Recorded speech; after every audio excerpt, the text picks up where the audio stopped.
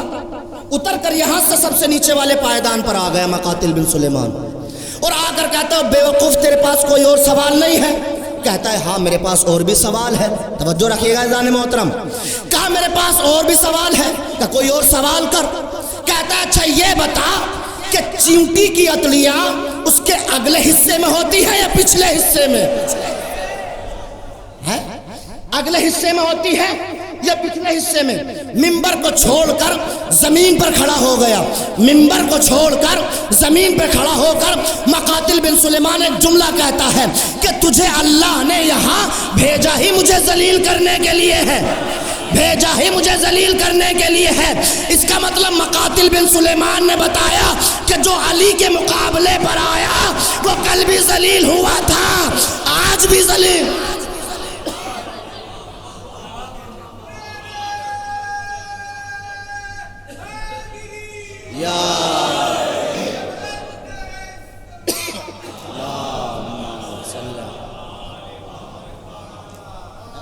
حق اور باطل, حق اور باطل. وجود حق کا نام ہے علی بن ابی طالب. پیغمبر کی حدیث, علی حق کے ساتھ ہے اور حق علی کے ساتھ. یا لفظ کو بدل کر یہ کہہ دوں, علی خود وجود حق ہے. علی خود وجود حق ہے. علی اور اولاد علی کے علاوہ کسی نے دعویٰ سنو نہیں کیا. اللہ اکبر.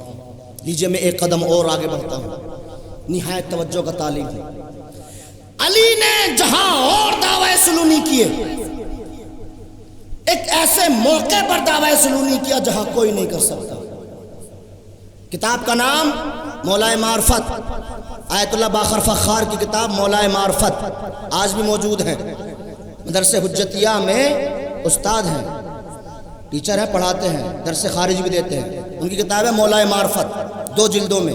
پہلی جلد میں بیان کرتے ہیں کہ علی نے ایک ایسے موقع پر دعویٰ سلونی کیا جہاں کوئی نہیں کر سکتا. دیکھیے علی کی پوری زندگی 2 چیزوں کو منوانے میں گزری, ایک توحید, ایک رسالت. بیدار ہے کہ نہیں؟ توجہ ہے تو ایک ڈھالی ڈھالی صلوات پڑھتے ہیں محمد و آل محمد پر.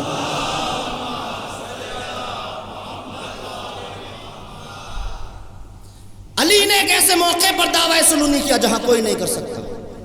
وہ موقع کون سا ہے؟ موقع سن لیجیے.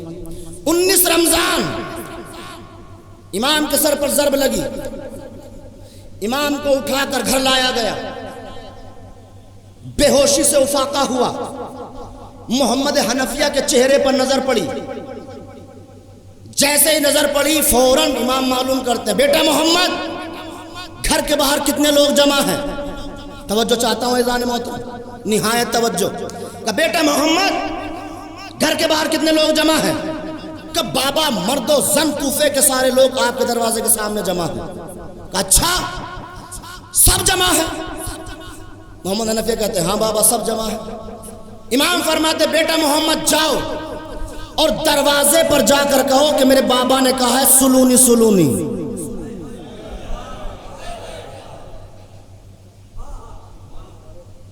میرے بابا نے کہا ہے سلونی سلونی.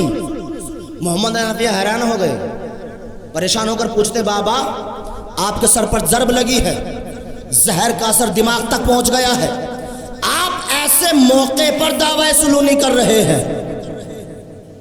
دیکھیں کون پہنچتا ہے مجمع میں سے. بابا سر پر ضرب لگی ہے, زہر کا اثر دماغ تک پہنچ گیا ہے, آپ ایسے موقع پر دعویٰ سلونی کر رہے ہیں. بابا یہ بھی کوئی وقت ہے دعویٰ سلونی کرنے کا؟ امام فرماتے بیٹا محمد یہی تو وقت ہے. امام کیا فرماتے بیٹا محمد یہی تو وقت ہے. کیوں بابا؟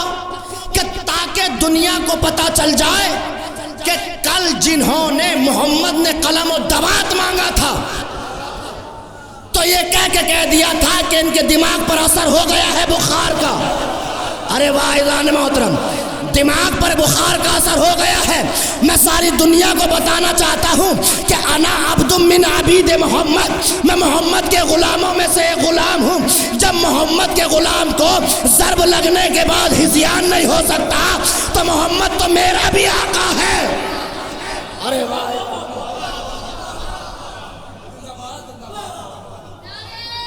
محمد یا اللہم صلی علی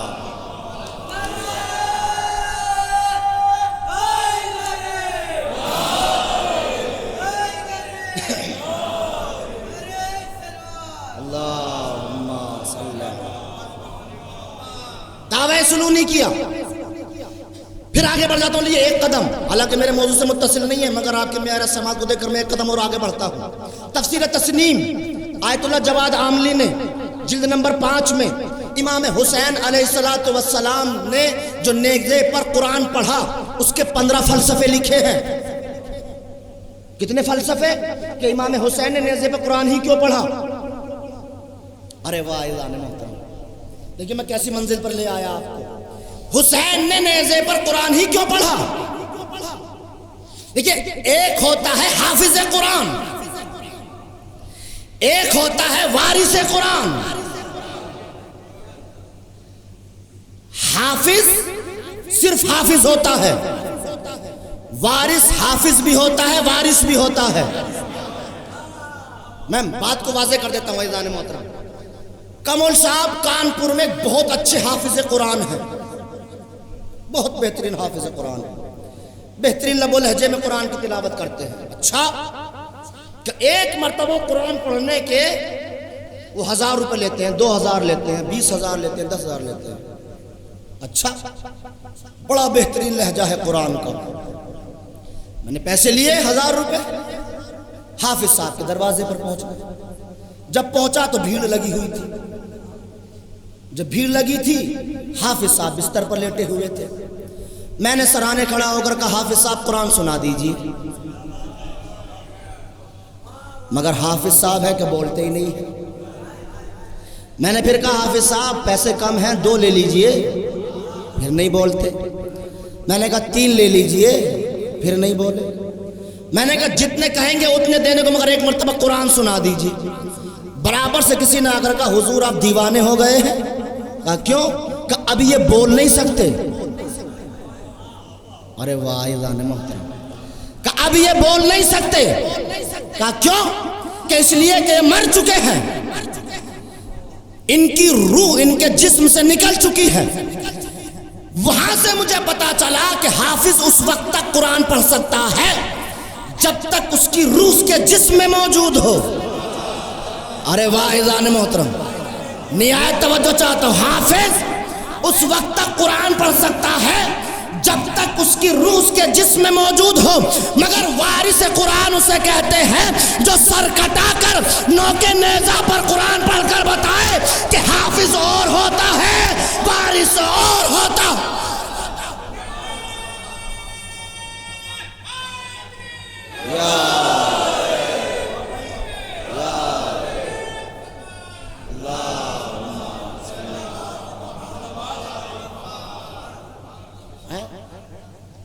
آیت اللہ جواد عاملی نے فلسفہ جو بیان کیا سن لیجئے. امام حسین نے نیزے پر قرآن ہی کیوں پڑھا؟ کوئی خطبہ دے سکتے تھے، اپنے فضائل بیان کر سکتے تھے. اور قرآن کی آیات میں سے بھی جس آیت کی بار بار تلاوت کی، سورہ کہف کی ابتدائی آیت، ام حسبتا ان اصحاب الکہف والرقیم کانوا من آیاتنا عجبا، بار بار امام حسین اسی آیت کی تلاوت کر رہے تھے. اللہ اکبر. یہ لیجئے ایک لفظ کہہ دیتا ہوں میں آپ کے سامنے، بات آسان ہو جائے گی. وارث قرآن نے حفاظ قرآن کے سامنے قرآن پڑھا. ارے واہ. وارث قرآن نے حفاظ قرآن کے سامنے قرآن پڑھا. کیوں پڑھا؟ آیت اللہ جواد عاملی لکھتے ہیں کہ حسین نے سر کٹا کر نیزے پر قرآن پڑھا، حافظ قرآن موجود تھے، حسین ان سے سوال کر رہے تھے، بتاؤ میرا سر کٹا ہوا ہے، نوک نیزہ پر ہے، میرے کہیں زیر میں، میرے کہیں زبر میں، میرے کہیں پیش میں، میرے کہیں تشدید میں کوئی فرق ہو تو بتاؤ، میرے کہیں زیر میں، زبر میں، پیش میں، پھر سنیں، زیر میں، زبر میں، پیش میں، تشدید میں، الفاظ میں، تجوید میں کہیں کوئی غلطی ہو، کوئی اشتباہ ہو تو بتاؤ۔ کیوں پڑھا؟ کیوں پوچھ رہے تھے؟ حسین معلوم کر رہے تھے کہ میرے نانا نے فرمایا ہے کہ حسین منی وانا من الحسین۔ ارے واہ اذان محترم، حسین منی وانا من الحسین، میں حسین سے ہوں، حسین مجھ سے ہے، یا یوں کہہ دوں حسین محمد کا جز ہے، محمد حسین کا کل ہے۔ اللہ اکبر۔ حسین محمد کے جز ہیں اور محمد حسین کے جز ہیں۔ بتانا یہ چاہتے ہیں، دیکھو بے وقوف ہو، جب محمد کا جز سر کٹا کر نوک نیزہ پر قرآن پڑھ کر یہ بتا رہا ہے کہ مجھے ہذیان نہیں ہوا ہے، تو محمد تو میرا بھی کل ہے۔ درود پڑھے محمد و آل محمد پر۔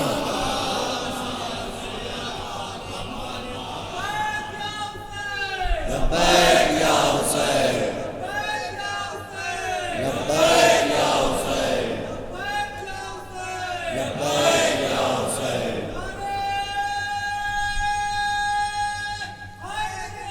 یا اللہم صلی علی محمد۔ کسی نے دعوی سلونی نہیں کیا علی اور اولاد علی کا۔ اب آ جائیے اس منزل پر۔ ایزان محترم، سارے بیان کو چھوڑ دیا میں نے، آگے بڑھنا چاہتا تھا مگر وقت زیادہ ہوتا چلا جا رہا ہے۔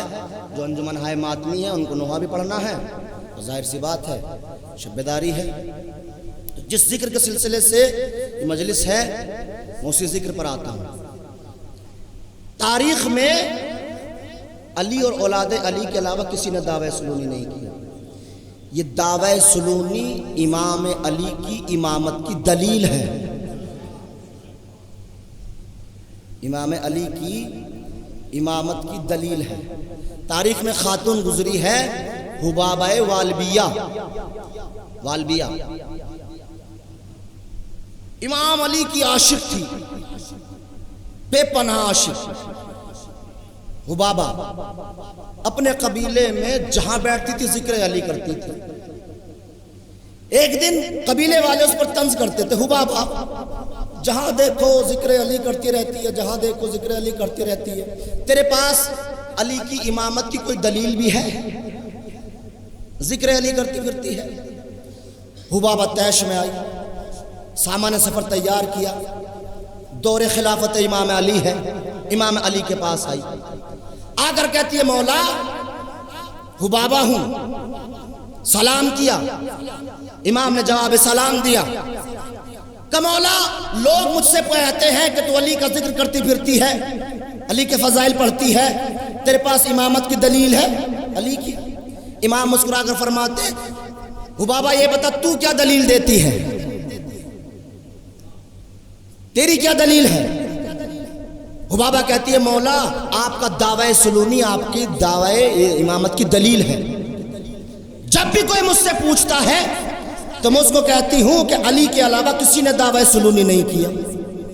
علی نے کہا بالکل بجا فرمایا۔ کہ مگر مولا وہ مانتے ہی نہیں ہیں، کوئی ایک ایسی دلیل ہو جس سے زبان کی زبان سب کی زبانیں بند ہو جائیں۔ امام فرماتے اچھا جا صحن میں جاؤ اور وہاں سے جو تیری پسند کا سنگریزہ ہو پتھروں اٹھا کر لے آ۔ حبابہ گئی، جانے کے بعد سنگریزہ اٹھایا، ایک پتھر اٹھایا، اٹھانے کے بعد لے کر آ گئی۔ جب لے کر آئی تو امام کی خدمت میں پہنچی، کہا مولا کہ میں تجھے ایک ایسی نشانی دیتا ہوں کہ میرے علاوہ اور میری بعد میری اولاد میں جو امام ہوگا اس نشانی کو اس کے علاوہ کوئی اور نہیں دکھائے گا۔ کہ وہ کیسے مولا؟ امام نے انگشتری لی اور اس پتھر پر اس انگشتری کو نقش کر دیا اور نقش کر کر کہتی ہے حبابہ آج سے تیرے پاس یہ دلیل امامت ہے، اور جو بھی میرے علاوہ دلیل امامت کا دعویٰ کرے اس سے اس کی دلیل مانگ لینا۔ توجہ نہیں فرمائی آپ نے؟ اب میں دوسری طرف نہیں جانا چاہتا، میں ایک موضوع پہ پہنچنا چاہتا ہوں، اس سے دلیل مانگ لینا۔ وقت گزر گیا، امام علی کی شہادت واقع ہو گئی، دور امام حسن آیا، حبابہ امام حسن کے پاس پہنچی، امام نے فرمایا حبابہ لاؤ سنگریزہ لا۔ امام حسن نے سنگریزہ لیا، اپنی انگشتری کو نقش کر دیا۔ دور امام حسن گزر گیا، دور امام حسین آیا، امام حسین کا دور جب آیا امام کی خدمت میں پہنچی، امام فرماتے ہیں حبابہ لاؤ سنگریزہ لا۔ سنگریزہ لیا، انگشتری کو نقش کر دیا۔ دور امام سجاد آیا، دور امام سجاد تک پہنچتے پہنچتے حبابہ 113 سال کی ہو چکی تھی۔ کتنی؟ 113 سال۔ توجہ ہے؟ درود پڑھ دیجئے محمد و آل محمد پر۔ اب یہ دور امام سجاد وہ دور ہے کہ اس میں ایک مسئلہ کھڑا ہوا امامت کا۔ حالانکہ محمد حنفیہ اور امام سجاد نے یہ دعویٰ نہیں کیا تھا، یہ کوئی اختلاف دونوں کی طرف سے نہیں تھا، لوگوں نے بنا دیا، کسی نے کہا محمد حنفیہ ہے، کسی نے کہا امام سجاد ہے۔ حبابہ کہتی ہے میں فیصلہ کیے دیتی ہوں۔ ارے واہ عزیزان محترم، کب میں فیصلہ کیے دیتی ہوں۔ آنکھوں سے نابینا ہو چکی تھی، بال سفید ہو چکے تھے، کمر جھک چکی تھی، 113 سال کی تھی، خدمت امام سجاد میں پہنچی، جا کر سوال کیا، امام نے جواب دیتے ہی کہا حبابہ ہے۔ ارے واہ عزیزان محترم، کہ حبابہ ہے؟ کہ ہاں مولا، کہ لا سنگریزہ لا۔ امام نے سنگریزہ لیا اور سنگریزہ لینے کے بعد انگشتری سے نقش کر دیا۔ حبابہ نے سنگریزوں کو لیا، دروازے کی طرف جانے لگی۔ اب جب جانے لگی تو امام نے فرمایا حبابہ ذرا ٹھہر جا، میں تجھے کچھ اور بھی دینا چاہتا ہوں۔ کیا مولا؟ کہ ذرا حجرے میں چلی جا۔ حبابہ حجرے میں چلی گئی، جب نکل کر آئی تو امام نے پوچھا حبابہ کیا محسوس کیا؟ کہ مولا بہت کچھ محسوس کیا۔ کہ حبابہ آئینہ دیکھا ہے؟ کہ ہاں دیکھا ہے۔ کہ کیا دیکھا ہے؟ کہ میری جوانی مثل زلیخا پلٹ آئی ہے۔ ارے واہ، کہ میری جوانی مثل زلیخا پلٹ آئی ہے۔ کہ امام ارشاد فرماتے حبابہ آج سے میری امامت کی دلیل یہی ہوگی کہ تیری جوانی کو پلٹانے والا میں علی کا بیٹا ہوں۔ صلوات پڑھے محمد و آل محمد پر۔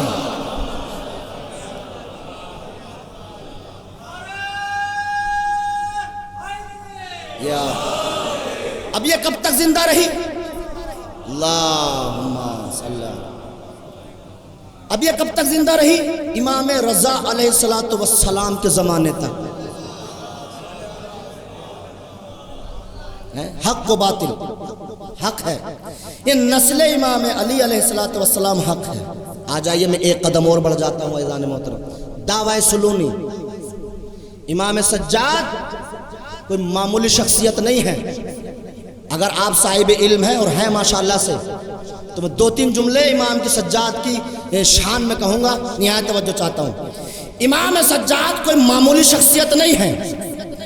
حسین کی شمشیر سیاست کا نام ہے سجاد۔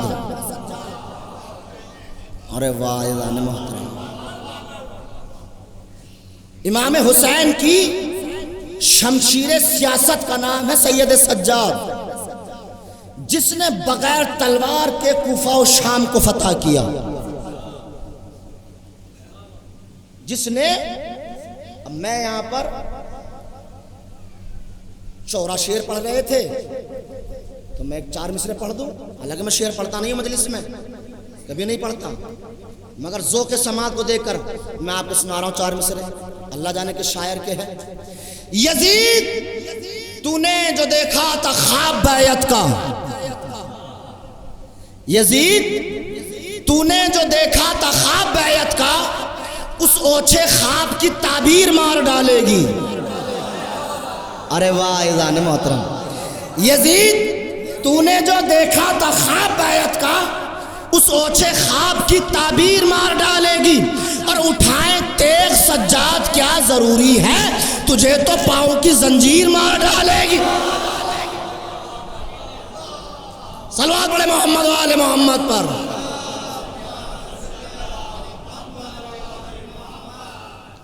یہ علی کی شمشیر سیاست ہے. اب اس جملے کی تشریح کروں تو پورا خطبہ پڑھوں امام سجاد کا، مگر وقت نہیں ہے. مگر میں آپ کو ان منازل کو بتاتا ہوا آگے بڑھوں گا جن منازل کو مجھے پڑھنا ہے. بغیر تلوار کے کوفہ و شام کے جس نے فتح کیا اس ذات کا نام ہے امام سجاد علیہ الصلوۃ والسلام. امام سجاد علیہ الصلوۃ والسلام نے یزید سے کہا، شام میں مسجد دمشق میں جو امام نے خطبہ دیا صرف ایک خطبہ نہیں ہے. اکثر علماء خطبہ ذاکرین جب اس خطبے کو پڑھتے ہیں تو تشریح ادھر ادھر سے کچھ اپنے داد لینے کے لیے کچھ ایسی چیزیں بیان کرتے ہیں. مگر آیت اللہ سید بحر العلوم کا ایک کتاب ہے شرح خطبہ امام سجاد، اس میں انہوں نے جو شرح کی ہے امام سجاد کے خطبے کی، اس کا 2-3 جملے کو شرح سن لیجئے اور مجلس اسی منزل پر پہنچ جائے گی. صلوات پڑھ دیجئے محمد و آل محمد پر.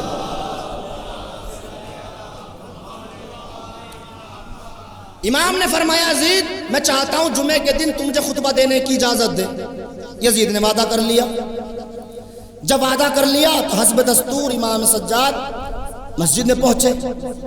امام نے کہا ہاتھوں میں ہتھکڑیاں، پیروں میں بیڑیاں، گلے میں خاردار تو. امام فرماتے یزید اپنے وعدے کو پورا کر. یزید وعدے کو فراموش کر گیا، وعدے سے مکر گیا. ایک مرتبہ یزید کا بیٹا معاویہ یزید سے کہتا ہے، توجہ ہے اعلان محترم، بیدار رہیے گا. کہتا ہے تجھے کیا پڑ رہی ہے؟ یہ لاغر ہے، ہاتھوں میں ہتھکڑیاں ہے، پیروں میں بیڑیاں ہے، گلے میں توق پڑا ہوا ہے، خطبہ دینے دے. کیا کہے گا؟ اپنی مظلومی کو بیان کرے گا، اپنے اہل حرم کی مظلومی کو بیان کرے گا. دینے دے. یزید کہتا ہے معاویہ اپنے بیٹے سے، یزید کے بیٹے کا نام معاویہ تھا، کہتا ہے تو نہیں جانتا اِنَّا هَؤُلَاءِ مِنْ أَهْلِ قَدْ قَذَفُوا الْعِلْمِ قَذْفًا. تو نہیں جانتا کہ یہ وہ افراد ہیں کہ جنہیں علم حاصل کرنے کے لیے استاد کی ضرورت نہیں ہے. ارے واہ اذان محترم، انہیں علم حاصل کرنے کے لیے اِنَّ هَؤُلَاءِ مِنْ أَهْلِ قَدْ زَقَفُوا الْعِلْمِ زَقًّا. یہ علم حاصل کرنے کے لیے کسی کے محتاج نہیں ہے، انہیں استاد کی ضرورت نہیں ہے. کروں ایک جملہ کہوں اگر بیدار ہیں، یہ وہ افراد ہیں کہ جنہیں علم پڑھایا نہیں گیا بلکہ ان کو علم پلایا گیا ہے. واعظان محترم، انہیں علم پڑھایا نہیں گیا، انہیں علم پلایا گیا ہے. یزید کا بیٹا کہتا ہے کیا جاتا ہے تیرا، کیا جاتا ہے، کہنے دے. نہایت توجہ، آخری جملہ پھر ربط مصائب ہے. 2 جملے پڑھوں گا خطبے کے، نہایت توجہ چاہتا ہوں. یزید کا بیٹا کہتا ہے میں تیرا بیٹا ہوں، تو میرا باپ ہے، آنے والا میں وارث ہوں، میں تیرا وارث ہوں، اس تخت کا وارث ہوں. یہ کیا کہے گا؟ بیدار ہے کہ نہیں ہے؟ اب میں یہاں پر رک کر صرف ایک تاریخ بیان کروں گا. جناب عبد مناف کے 4 بیٹے کون کون؟ ہاشم، جناب عبد الشمس، نوفل، مطلب. نوفل اور مطلب سے مجھے کوئی کام نہیں. جناب ہاشم کے صرف ایک بیٹا شیبۃ الحمد جن کو عبد المطلب کہا جاتا ہے. جناب عبد المطلب کے 10 بیٹے جناب عبداللہ، ابو طالب، حارث، عباس، لیس، ابو لہب. جناب ابو طالب اور اس کے آگے جناب عبداللہ کے پیغمبر اسلام. عبد مناف لا ولد تھے، یہ روم گئے، وہاں سے غلام کو لے کر آئے اور اس غلام کا نام تھا امیہ. توجہ ہے اذان محترم. اب جو جملہ کہنے جا رہا ہوں نہایت توجہ چاہتا ہوں اذان محترم. شجرہ پورا پڑھا ہے میں نے، آپ کی توجہ ہے، چاہے جیسے مرضی ہو ویسے سن لیجئے گا. امام ارشاد فرماتے ہیں کہ مجھے خطبہ دینے کی اجازت دے. یزید منع کرتا ہے. معاویہ کا بیٹا اصرار کرتا ہے. معاویہ کا بیٹا کہتا ہے میں تیرا بیٹا، تو میرا باپ، میں تیرا وارث تخت کا. یزید کہتا ہے اپنے بیٹے سے لا یمکنکم مجاراتہم. اللہ اکبر، اللہ اکبر. توجہ ہے؟ ایک صلوات پڑھے محمد و آل محمد پر.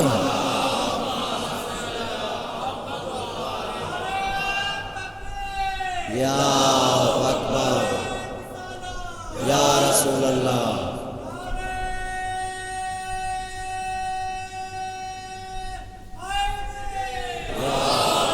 کیا کہا یزید نے؟ اللہم صلی علی محمد. کہ میں تیرا بیٹا، تو میرا باپ، میں تخت کا وارث، یہ کیا کہے گا اور میرا کیا بگاڑ لے گا؟ ایک مرتبہ یزید کہتا ہے فلا یمکنکم مجارتہم. اے معاویہ میرے بیٹے، غلط فہمی کا شکار نہ ہو جانا.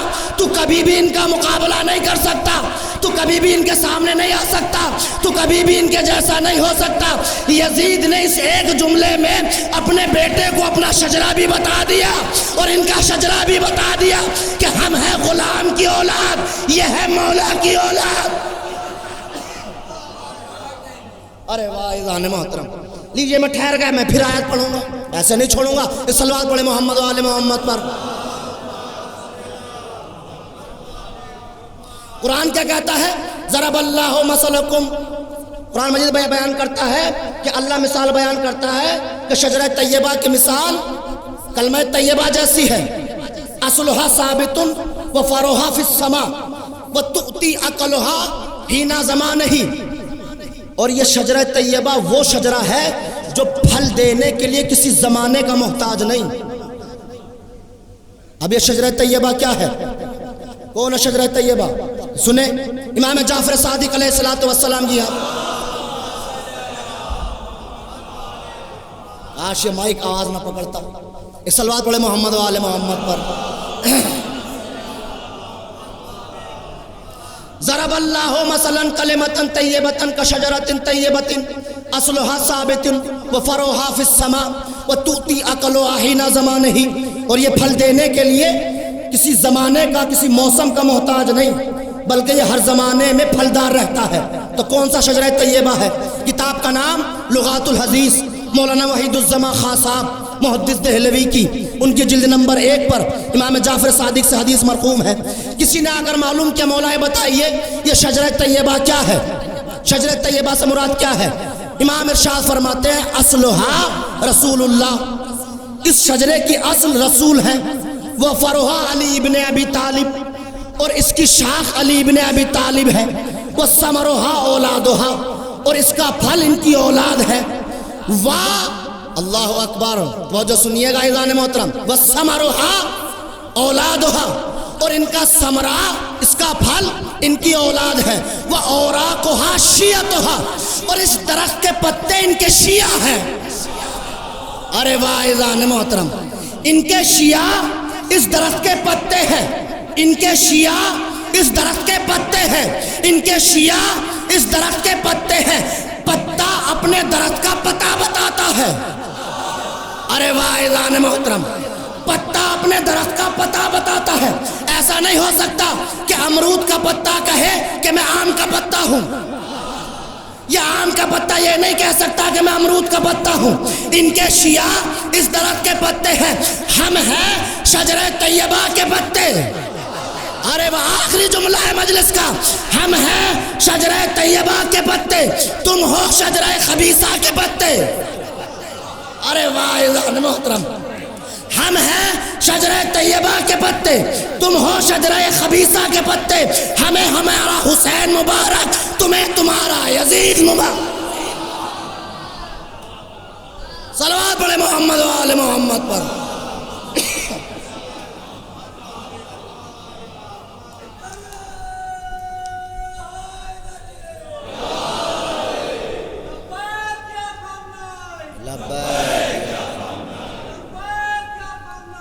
لبیک یا خانہ یا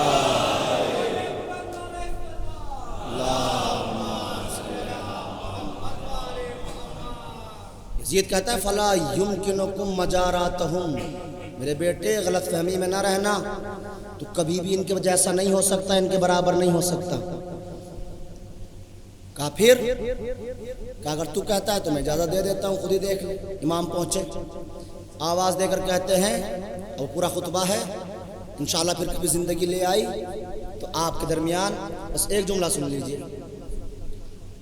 امام فرماتے من عرفنی عرفنی ومن لم یعرفنی اثباتہ حسبی و نسبی، جو مجھے جانتا ہے وہ تو جانتا ہی ہے، اور جو نہیں جانتا میں اس کو اپنا حسب بھی بتاتا ہوں، نسب بھی بتاتا ہوں۔ ارے واہ، کتنے کمال کا جملہ ہے۔ جو نہیں جانتا میں اس کو اپنا حسب بھی بتاتا ہوں، نسب بھی بتاتا ہوں۔ پورے دربار یزید میں ہے کوئی اہل بیت کے علاوہ جو اپنا حسب اور نسب بتا دے؟ کوئی نہیں۔ یہ وہ ہیں جو طہارت اور حق کے ساتھ آئے ہوئے ہیں۔ اللہ اکبر۔ ہاتھوں میں ہتھ کڑیاں، پیروں میں بیڑیاں، اور وہ جلیل القدر خطبہ دیا۔ امام ارشاد فرماتے ہیں انا ابن مکہ و منا، انا ابن زمزم و صفا۔ یہ مکہ، یہ کوئی شہر مکہ کی نہیں کہا امام نے، جو تشریف فرمائی ہے، یہ تو ظاہری طور پر شہر مکہ کہتے ہیں، زمزم و صفا، اس زمزم اور صفا کا بیٹا ہوں، لیکن حقیقی طور پر جو تشریح کی ہے ان جملات کی، اسی آپ مجتہد کے عالم کی تشریح سنیں، پڑھیں تو معلوم ہوگا مکے سے مراد کیا لیا امام نے، اور زمزم و صفا سے مراد کیا لیا۔ یہ وہ امام ہے کہ جس نے ہتھ کڑی اور بیڑی پہن کر یزید جیسے، اللہ اکبر، اسی شرح خطبہ میں، خطبے کی شرح میں ایک جملہ ابتدا میں لکھا ہوا ہے، بنی امیہ کے خاندان میں 33,000 جھولے تھے۔ کتنے؟ 33,000، اور ہر جھولے میں بچہ لیٹا ہوا تھا۔ اللہ اکبر۔ پورے بنی امیہ کے گھر میں اس وقت خاندان میں 33,000 گہوارے تھے، اور ایک روایت میں 35,000 ہے، اور ہر گہوارے میں ایک بچہ لیٹا ہوا تھا۔ اس کا مطلب جب امام خطبہ دے رہے تھے تو بنی امیہ کے خاندان میں 35 یا 33,000 بچے صرف دودھ پینے والے تھے۔ جو بزرگ تھے، جوان تھے، وہ الگ، داد دے نہ دے آپ کی مرضی ہے، مگر جملہ کہہ کر میں ربط مصائب کے لیے جا رہا ہوں۔ اور اولاد حسین میں سے صرف ایک بیٹا دربار میں کھڑا ہوا ہے۔ ارے واحد محترم، پوری بنی امیہ کی اولاد میں 33,000 یا 35,000 بچے جو گہوارے میں لیٹے ہوئے تھے، اور نسل امام علی میں، نسل امام حسین میں صرف ایک بیٹا جو صرف دربار میں کھڑا ہوا ہے۔ دنیا میں جائے گشت کرے، تلاش کرے، اول تو کوئی ہے نہیں جو آپ سے یہ کہہ دے کہ میں امیہ کے خاندان سے ہوں۔ ارے واعظان، آخری جملہ ہے مجلس کا، ساری دنیا میں جا کر کہے، پوری دنیا میں کوئی نہیں کہے گا کہ میں اولاد امیہ میں سے ہوں، حالانکہ جو ہے وہ بھی نہیں کہتے۔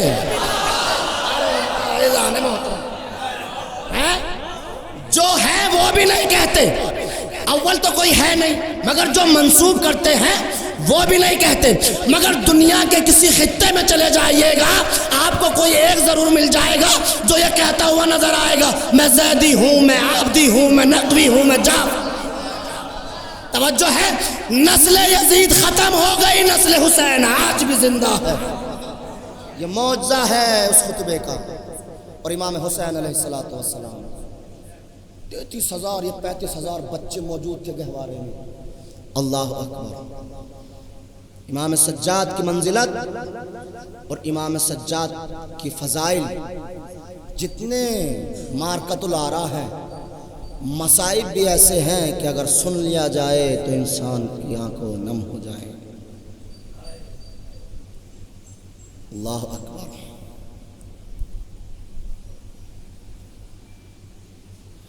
وہ امام، مصائب کہاں سے شروع کروں؟ آپ اس امام کے تابوت کو اٹھائیں گے، جو اتنا مظلوم ہے کہ جو اپنے باپ کا لاشا نہ اٹھا سکا، اپنے باپ کا لاشا نہ اٹھا سکا۔ بحر المصائب میں ایک روایت نقل کی جاتی ہے کہ جب یہ قافلہ مدینے سے چلا اور تمام بیویوں کو امام حسین نے سوار کیا، اور جب امام جناب زینب صلوات اللہ علیہا کے پاس پہنچے تو ایک مرتبہ امام حسین بہن کو آواز دے کر کہتے ہیں، بہن آؤ میں آپ کو سوار کیا دیتا ہوں۔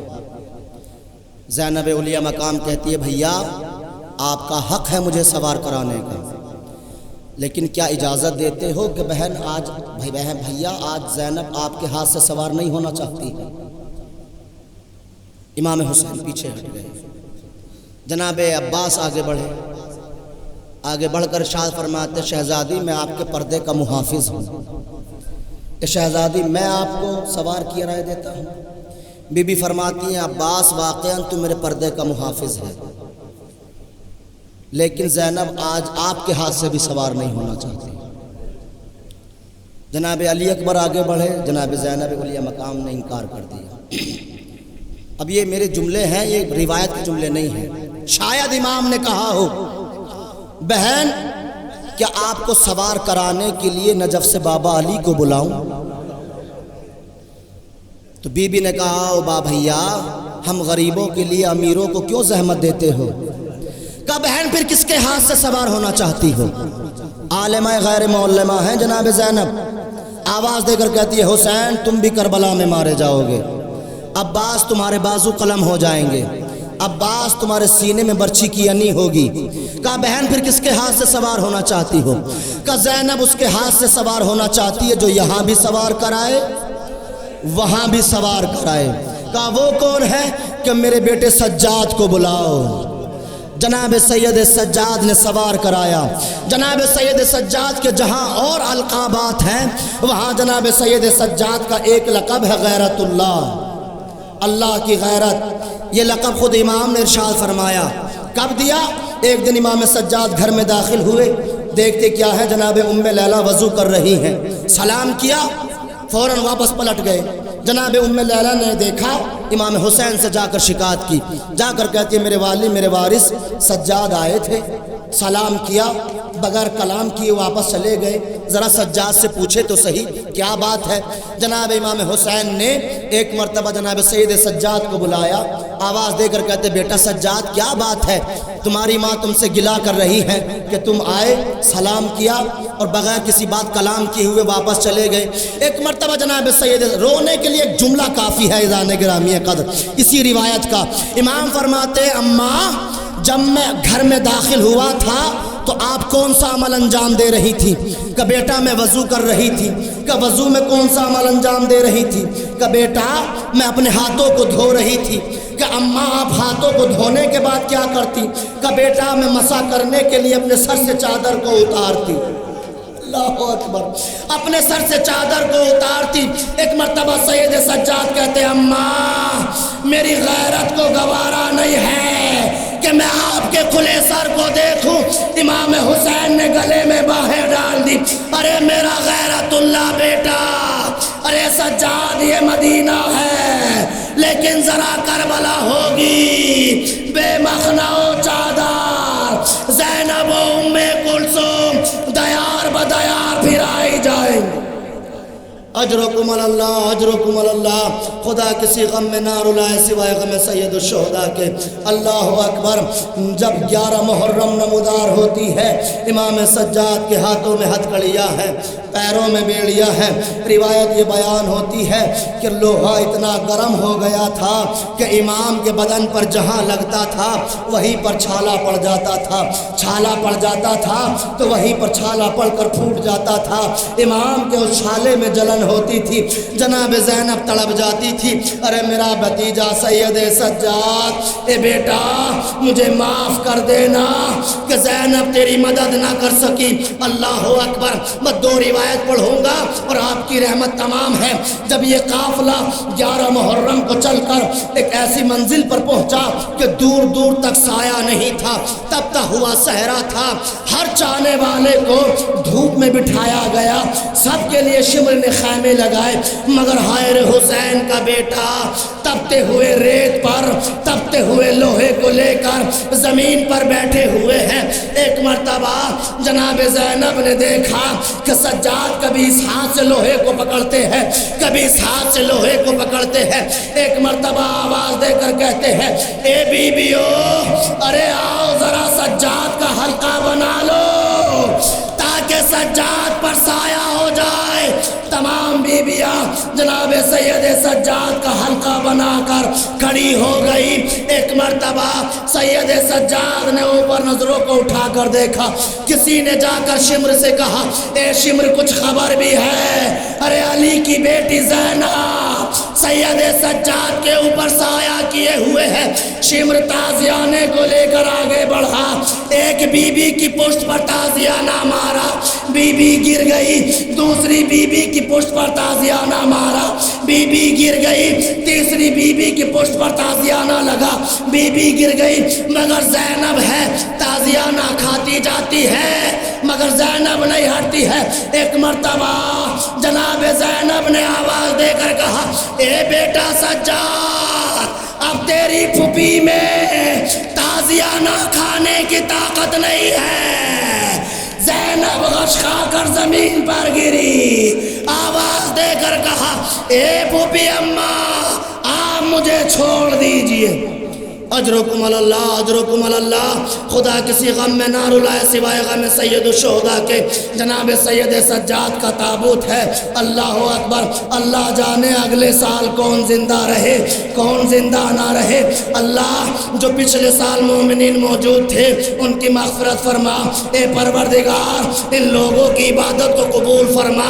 مگر ذرا آپ سوچیں، فاطمہ آئی ہوئی ہے اپنے پوتے سید سجاد کا پرسہ لینے کے لیے اور ہر ایک کے عزادار کے پاس جاتی ہے، لاؤ مجھے آنسوؤں کا تحفہ دے دو۔